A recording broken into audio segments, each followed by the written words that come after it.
City India news Telugu, ఇది చీకటి వెలుగు. నమస్తే, సిటీ ఇండియా తెలుగు న్యూస్ కి స్వాగతం. నా పేరు రమ. మేడ్చల్ కండ్లకోయలోని మంత్రి మల్లారెడ్డికి చెందిన సిఎంఆర్ కాలేజ్ ఇంజనీరింగ్ విద్యార్థిని అనుమానాస్పద మృతి చెందాడు. ఈ ఘటనపై పలు అనుమానాలున్నాయని కాంగ్రెస్ పార్టీ నేతలు ఆందోళనకు దిగారు. కాలేజీ ముందు టీపీసీసీ సీనియర్ అధికార ప్రతినిధి సింగిరెడ్డి హరివర్ధన్ రెడ్డి మరియు ఇతర కాంగ్రెస్ నాయకులు, విద్యార్థి సంఘాల నాయకులు ధర్నా నిర్వహించారు. సందర్భంగా హరివర్ధన్ రెడ్డి మాట్లాడుతూ విద్యార్థి మృతికి కారకులైన సిఎంఆర్ కాలేజీ యాజమాన్యంపైన వెంటనే చర్యలు తీసుకోవాలని డిమాండ్ చేశారు. ఘటనపై న్యాయ విచారణ జరిపించాలని, వారి కుటుంబానికి న్యాయం చేయాలని డిమాండ్ చేశారు. పోలీసులు ఆందోళనకారులను అరెస్ట్ చేసి పోలీస్ స్టేషన్కు తరలించారు.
యాజమాన్య సమాధానం చెప్పకుండా ఏం జరిగిందో తెలియదు, ఏం చేసిందో తెలియదు. డిమాండ్ చేస్తున్నాం, మల్లారెడ్డిని వెంటనే భర్తీ చేయాలని డిమాండ్ చేస్తా ఉన్నాం. ఇది ఎంత అన్యాయం అంటే, ఒక పేద విద్యార్థులు వచ్చి ఇక్కడ చదువుకుంటా ఉంటే వాళ్ళ మీద ఏం దౌర్జన్యం జరిగిందో తెలియదు, ఏం చేసిందో తెలియదు. మేనేజ్మెంట్ భయప్రాంతం చేసి అక్కడ విద్యార్థులను, ఇక్కడ అందరూ కూడా భయప్రాంతం చేసి విపరీతమైనటువంటి పోలీసులు పెట్టి మీద దౌర్జన్యం చేయడం అనేది మేము తీవ్రంగా ఖండిస్తా ఉన్నాం. వెంటనే చర్యలు తీసుకోవాలని మేము డిమాండ్ చేస్తా ఉన్నాం.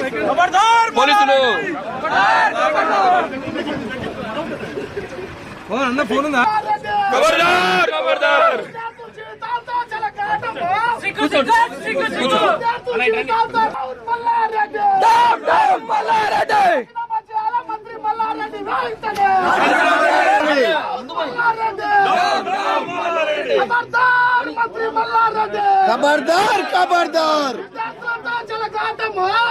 सिक्को सिक्को सिक्को सिक्को सिक्को सिक्को सिक्को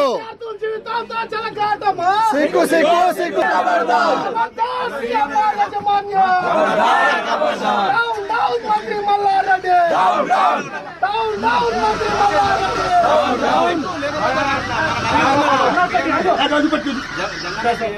కేంద్ర ప్రభుత్వంపై ఘాటు పదజాలంతో విరుచుకుపడ్డారు తెలంగాణ ముఖ్యమంత్రి చంద్రశేఖర్ రావు. ఎవరితోనైనా పెట్టుకోండి, రైతులతో కాదంటూ ప్రధాని మోడీని ఉద్దేశించి కామెంట్స్ చేశారు. సీఎం కేసీఆర్ ఢిల్లీ వేదికగా సీఎం కేసీఆర్ ఆందోళన వ్యక్తం చేశారు. ముఖ్యమంత్రులను జైలుకు పంపుతామని బెదిరిస్తున్నారని, దమ్ముంటే రావాలని సవాల్ విసిరారు. తెలంగాణ రాష్ట్ర ధాన్యం కొనుగోలు విషయంలో వెంటనే స్పందించాలని డిమాండ్ చేశారు. ఇందుకు 24 గంటల సమయం ఇస్తున్నట్లు వెల్లడించారు. అనంతరం తాము ఎలాంటి చర్యలు తీసుకుంటామో వేచి చూడాలని, భూకంపం సృష్టిస్తామన్నారు. బీజేపీ ప్రభుత్వం వ్యవహరించిన తీరు, ఈ పార్టీ చెందిన నేతలు ఏమి చేశారో కుండబద్దలు కొడతామని హెచ్చరించారు. ప్రశ్నించిన వారిపై ఈడీ, సీబీఐలతో దాడులు చేయిస్తోందని, ఇలా చేయడం పద్ధతి కాదని, తాము ఇప్పటికే పోరాటం చేసేందుకు ముందుకు వచ్చామని అన్నారు. తెలంగాణ రాష్ట్రం ముందుకు వద్దకు వచ్చిన తర్వాత వెనకడుగు వేసేది లేదని స్పష్టం చేశారు. 2022 ఏప్రిల్ 11వ తేదీ సోమవారం తెలంగాణ భవన్ ప్రాంగణంలో పెద్ద ఎత్తున నిరసన దీక్ష చేపట్టింది.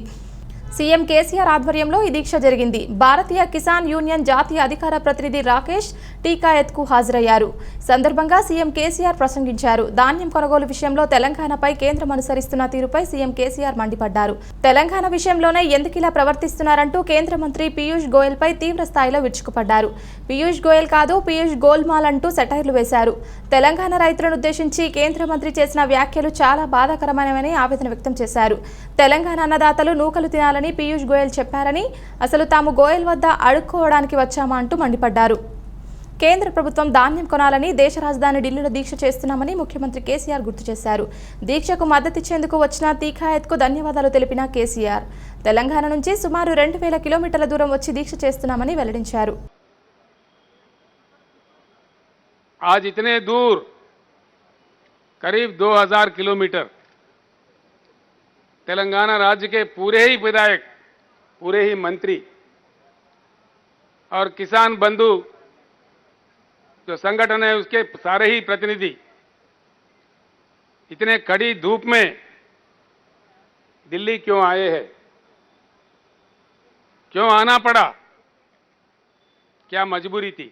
जैसा हमारे बालकृष्ण अभी गा रहे थे, क्या पाप किया तेलंगाना के किसानों ने? धान उगाना ही पाप था? भारत के प्रधानमंत्री नरेंद्र मोदी जी को मैं चेतावनी देना चाहता हूं कि आप चाहे किसी से भी खिलवाड़ कर सकते हो, लेकिन किसानों से नहीं। भारत का इतिहास बताता है जहां भी कष्ट पाकर किसानों के आंखों से पानी निकले, वहां की सरकार जरूर सत्ता से बाहर निकले। ये शक्ति हमारे देश के किसान में है। सत्ता में कोई परमानेंट नहीं है, लेकिन जब आप सत्ता पे हो, उस नशा में होश खो जाके आप और आपके मंत्री दूसरे मंत्रियों के साथ, राज्यों के मंत्रियों के साथ, किसानों के साथ एक अपमानित रूप से व्यवहार करे, ये बिल्कुल हमें स्वीकार नहीं है। जब हमारे निरंजन रेड्डी जी, हमारे कृषि मंत्री और उनके साथ कुछ मंत्री दिल्ली में आए थे, तेलंगाना किसानों को मांग लेके, यहां के आपके मंत्री पीयूष गोयल साहब का जो व्यवहार था बहुत ही बुरा था, बहुत ही अपमानित था।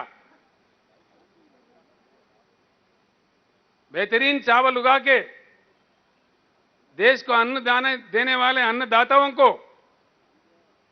इस पीयूष गोयल जी ने कहा, भाई किनकी खिलाओ, किनकी खिला, किनकी यानी के टूटा हुआ राइस के टुकड़े, बेहतरीन राइस उगा के देश को अन्नदान देने वाले किसानों को से कहा गया कि आप किनकी खाओ, तेलंगाना जनता को आदत डालो कि टूटा हुआ राइस खाओ। यह है मर्यादा। भारत सरकार का यही नीति है। जो भी एक न्यायिक मांग लेके आए, धर्म का मांग लेके आए, उसके साथ ये రైతు నేత రాకేష్ టికాయత్ పేర్కొన్నారు. కేంద్ర ప్రభుత్వం రైతు వ్యతిరేక నిర్ణయాలు తీసుకుంటూ అబద్ధం చెబుతోందంటూ మండిపడ్డారు. దేశవ్యాప్తంగా వరి కొనుగోలుకు ఒకే విధానం ఉండాలని టికాయత్ డిమాండ్ చేశారు. ధాన్యం సేకరణపై ఢిల్లీలోని తెలంగాణ భవన్ వేదికగా టీఆర్ఎస్ సీఎం కేసీఆర్ చేపట్టిన నిరసన దీక్షకు బీకేయూ నేత రాకేష్ టికాయత్ సంఘీభావం తెలిపి ప్రసంగించారు. సందర్భంగా టికాయత్ కేంద్రంలోని బీజేపీ తీరుపై తీవ్ర స్థాయిలో ధ్వజమెత్తారు. దేశంలో ఏం జరుగుతోందని, హక్కుల కోసం, గిట్టుబాటు ధరల కోసం రైతులు మరణిస్తూనే ఉండాలా అంటూ ప్రశ్నించారు. హక్కుల కోసం రైతులు పోరాడుతూనే ఉంటారని పేర్కొన్నారు. ధాన్యం కొనాలంటూ తెలంగాణ ప్రభుత్వం ఆందోళన చేస్తుందని, ఒక రాష్ట్ర ప్రభుత్వం ఢిల్లీలో పోరాడడానికి కేంద్రానికి సిగ్గుచేటు అంటూ టీకాయత్ వ్యాఖ్యానించారు. ధాన్యం కొనుగోలుకు దేశవ్యాప్తంగా ఒకే విధానం ఉండాలని, దీంతోనే రైతులకు మేలు జరుగుతుందని పేర్కొన్నారు. ఒకే విధానం లేకపోతే రైతులు రోడ్లపైకి రావాల్సి వస్తుందన్నారు. రైతుల కోసం 3 వ్యవసాయ చట్టాల రద్దుకు ఢిల్లీలో 13 నెలల పాటు ఉద్యమించామని గుర్తు చేశారు. కేంద్రం ఏడాదికి 3 విడతలుగా రైతులకు 6,000 ఇస్తూ ఉద్ధరిస్తున్నట్లు మాట్లాడుతోందని టీకాయత్ ఆగ్రహం వ్యక్తం చేశారు. సీఎం కేసీఆర్ రైతులకు మద్దతుగా ఆందోళన చేస్తున్నారని, ఇది రాజకీయ ఉద్యమం కాదని టీకాయత్ వ్యాఖ్యానించారు. రైతుల కోసం మమతా బెనర్జీ కూడా ఆందోళన చేస్తున్నారన్నారు. రైతుల పక్షాన కేసీఆర్ చేస్తున్న ఉద్యమానికి సంపూర్ణ మద్దతు ప్రకటిస్తున్నట్లు టీకాయత్ పేర్కొన్నారు. సీఎం కేసీఆర్ పోరాటం అభినందనీయమంటూ బీకేయూ నేత రాకేష్ టీకాయత్ ప్రశంసించారు. मुख्यमंत्री तेलंगाना और समस्त जो कैबिनेट है उनका भी धन्यवाद। जो यहाँ पे लोग आए हैं, जो फार्मर्स आए हैं, जो किसान हैं, जो राइतू हैं, उनका धन्यवाद। जो मेरी बहनें बैठी हैं इनका धन्यवाद। पूरे पुलिस प्रशासन और जो मीडिया के लोग हैं उन सबका धन्यवाद।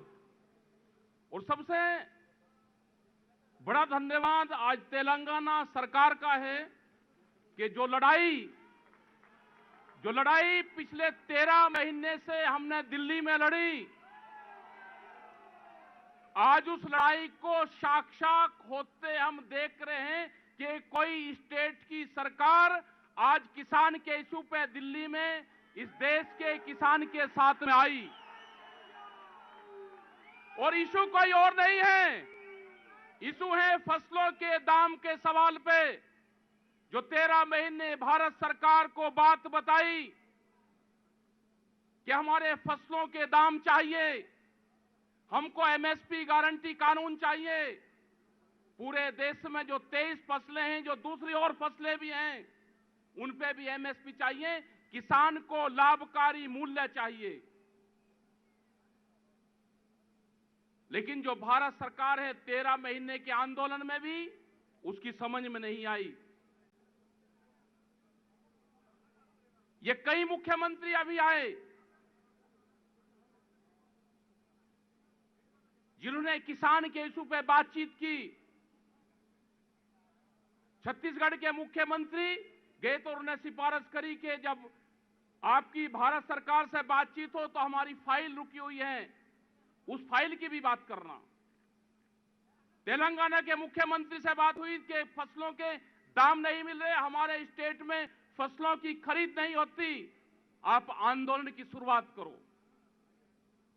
ममता बनर्जी से बात हुई, उन्होंने कहा कि फसलों की खरीद नहीं होती, आप बातचीत करो। देश में हो क्या रहा है? मतलब किसान ऐसे ही मरता रहेगा? किसान आंदोलन करेगा तो उसके खिलाफ पर्चे दर्ज होंगे? किसान अगर आंदोलन की बात करेगा तो उसको ईडी और उसके जो भी उसके चमका आएंगे, कोई अधिकारी आएगा तो उसके खिलाफ पर्चे दर्ज होंगे? क्या हालात यह होंगी कि देश में अगर किसान की, मजदूर की, गांव की, आदिवासी की बात करना कोई इस देश में गुनाह हो गया? क्या इसकी कंप्लेंट कहीं यूएनओ में था और ना है? ये देश का किसान लड़ेगा। जो उसकी लड़ाई है, जो उसके हक हुकूक है, उसके लिए लड़ेगा। फसलों के दाम चाहिए, गारंटी कानून, एमएसपी गारंटी कानून। जब एमएसपी की बात करते हैं तो कहते हैं जी एग्रीकल्चर स्टेट का सब्जेक्ट है, कि स्टेट वाले खरीद करेंगे। स्टेट वाले जब 500 रुपया ज्यादा देते हैं तो उनकी खरीद बंद करते हैं। यह अन्याय है किसान के साथ में। और एक और बड़े आंदोलन की देश में जरूरत है। आज हमको प्रेस वाले जैसे ही इनसे बाहर जाएंगे तो प्रेस के लोग कहेंगे जी आप तो पॉलिटिकल मंच पाए, लेकिन यहां कोई पॉलिटिकल मंच नहीं है। जो देश में किसान की बात करेगा हम उसके साथ खड़े होंगे। ये कोई पॉलिटिकल नहीं है। यहां के आज जो मुख्यमंत्री हैं वे कोई पॉलिटिकल नहीं है, वे किसान हैं, वे राइतू हैं। यहां के जितने भी मिनिस्टरी बैठते हैं वे सारे किसान हैं। धान उनके सामने पड़ा हुआ है। जो पेड़ी है वो उसको लेकर आए हैं। ये कोई वोट मांगने नहीं आए यहां पे, ये मांगने आए अपनी फसलों के दाम मांगने आए हैं। और हम धन्यवाद देना चाहते हैं ऐसे मुख्यमंत्री का हम स्वागत करेंगे उसके मंच पे। భద్రాచలం శ్రీ సీతారామచంద్ర స్వామి వారిని దర్శించుకోవడం పూర్వజన్మ సుకృతమని తెలంగాణ గవర్నర్ తమిళసై అన్నారు. సోమవారం గవర్నర్ దంపతులు సీతారాముల స్వామి వారిని దర్శించుకొని ప్రత్యేక పూజలు చేశారు. అనంతరం తమిళసై మాట్లాడుతూ భక్త రామదాసు నిర్మించిన ఆలయాన్ని సీతారాములను దర్శించుకోవడం చాలా సంతోషంగా ఉందన్నారు. మండల దక్షిణ భాగే భరతమావాహయామి. ఓం భరతాజ్య ప్రదినం రాఘవ ప్రియం ధ్యాయేహం పాంచజన్యాంశం. ఓం భరతాయ రామసోదరాయ నమః. ఆవాహయామి స్థాపయామి పూజయామి. తతః మండల పశ్చిమ భాగే శ్రీ లక్ష్మణ స్వామిన మావాహర్వకైంకర్య నిరతం సతతానుగం ధ్యాయేహం ఆదిశేషాంశం లక్ష్మణం లక్ష్మీవర్ధనం. ఓం శ్రీ లక్ష్మణాయ నమః. ఆవాహయామి స్థాపయామి పూజయామి. మండల ఉత్తర భాగే శత్రుఘ్నమావాహయామి. ఓం శ్రీ. ఇది వాల్టి బులెటిన్. తిరిగి మరొక బులెటిన్లో మళ్ళీ కలుసుకుందాం. అంతవరకు సెలవు. నమస్కారం.